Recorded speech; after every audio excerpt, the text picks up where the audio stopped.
generation that changed everything is all grown up. 70 million baby boomers will transfer the largest amount of wealth in American history over the next few years to their children. Between the emotions, memories, and possessions, families are learning that the most important history museum in the world is in their parents' basement. I'm Matt Paxton, and for 15 years I've been helping people downsize their homes and settle estates. I love what I do because I get to help families during an incredibly difficult time in their lives. Is that the diamond? The Legacy List is a show about the compelling stories of the people we help. Thank you. The memories they want to preserve. Great-grandfather and grandmother taken in 1880. And the treasures we uncover along the way. That was their whole life. Yeah.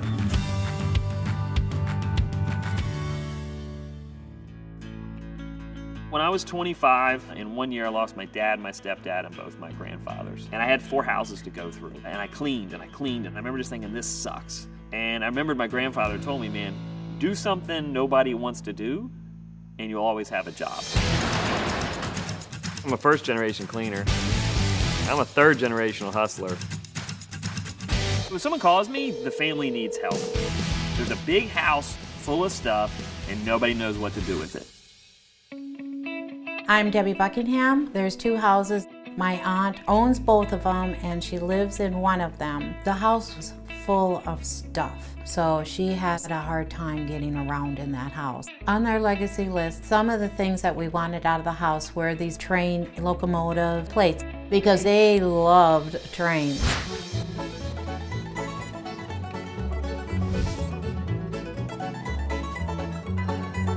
As far as railroad collectibles go, builder plates are high on the list. A builder's plate is basically the birth certificate for a railroad engine.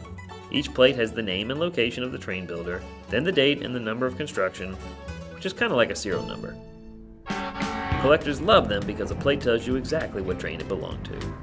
Each builder's plate is one of a kind, so it's rare. Honestly, most train collectors care more about the history than the financial value. But a builder's plate at auction can bring anywhere from a few hundred to thousands. You want to find something from the past that makes you remember happiness. And so when people give us that legacy list, they're looking for some things that are really important to them that they want to find.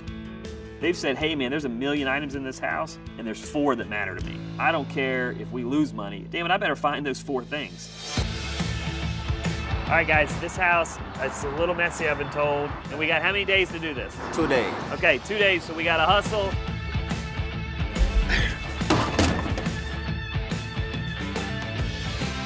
You never know what you're gonna find until you find it.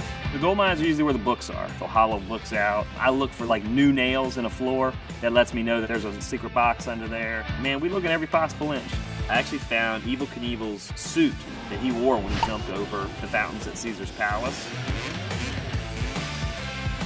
One time we actually found a secret will that no one knew about. Proof that this guy had actually won the lottery and never told anybody in the family. A lady a couple months ago, we found the deed to a 200-acre farm that she was unaware of in Connecticut. We find really fancy art. I found 2 Monets one time, not Monet, but Monet. So these types of paintings, they just like produce them like rabbits? They do. It's a factory painting, probably done from one of the Animalier paintings of the 19th century, so it's a copy of that. These paintings were in the attic. Okay. Actually buried behind a bunch of their grandparents' stuff. Now this is kind of exciting, actually. This is most likely a tribute to Thomas Cole, who's the most important American Hudson River School artist. And most of his students did tribute paintings after he died by showing him as a knight. This has the potential of being Frederick Edwin Church, Jasper Francis Cropsey, and I'm gonna be frank with you, his works have brought into the 7 figures. I'm confident that this has an upside, potentially into the 6 figures, which is pretty damn exciting. Are you sure? That's worth more than this. And this was in the attic? That was in the attic, this was in the living room. Okay. This is awesome, some comic books. You never know what you can get on comic books. This is a really nice old TV. It's probably a Sears. Yeah, it's a Sears Roebuck TV. People took care of this stuff. Hey Matt, come down here and check out what I found. This is nice, it's a full set. Oh wow. So that's $300 right there in glassware.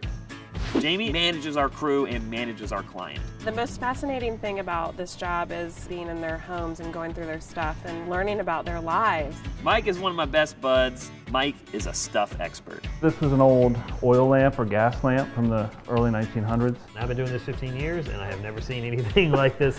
He knows a little bit about everything. Hey Mike, quick question for you. I know you're like a comic book nerd.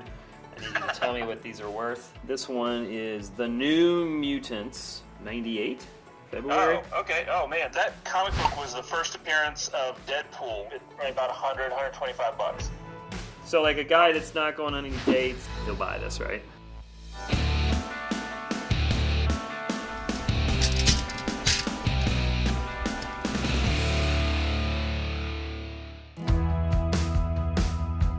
Excited to see Debbie and Jules again and show them some of the stuff that we found.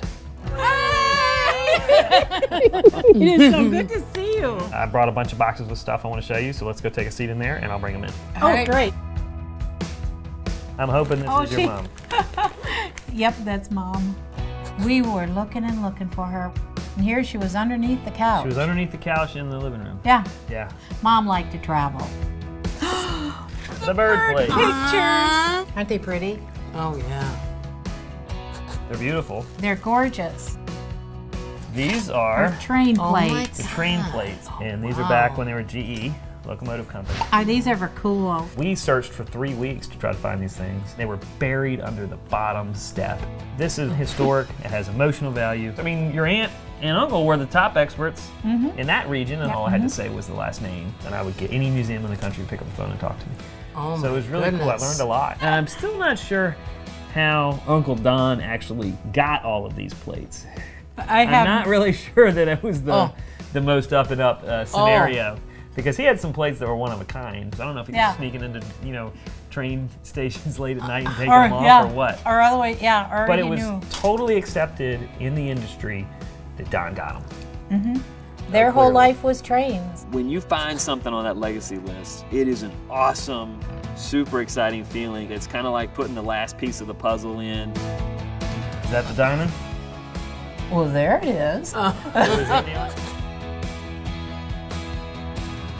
Thank you, thank you, thank you. Oh, my. I am just so excited. Most important thing we say in our show, if we've done our job, we get a hug, and we get it every single week. We're there with you along all of the journey.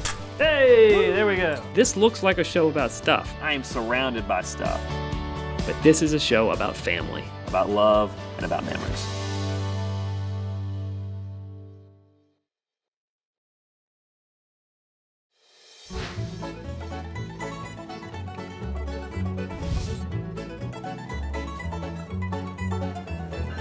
As far as railroad collectibles go, builder's plates are high on the list.